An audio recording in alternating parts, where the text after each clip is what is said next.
Nagkaroon ng kasunduan ng Pilipinas at China kaugnay sa rotation and resupply o RORE mission sa Ayungin Shoal. Hindi nagbigay ng detalye ang Department of Foreign Affairs tungkol sa kasunduan.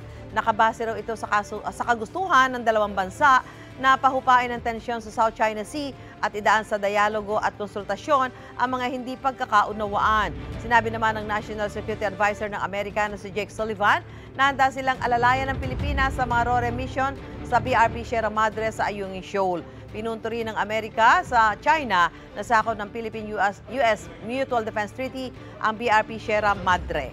Nagpasalamat ang ating National Security Advisor na si Secretary Eduardo Año sa suporta ng Amerika pero sinabi niyang mananatiling pure Filipino operation ang mga RORE mission. Mga kapuso, para una ka sa mga balita, mag-subscribe sa GMA Integrated News sa YouTube. Sa mga kapuso abroad, subaybayan niyo po kami sa GMA Pinoy TV at sa www.gmanews.tv.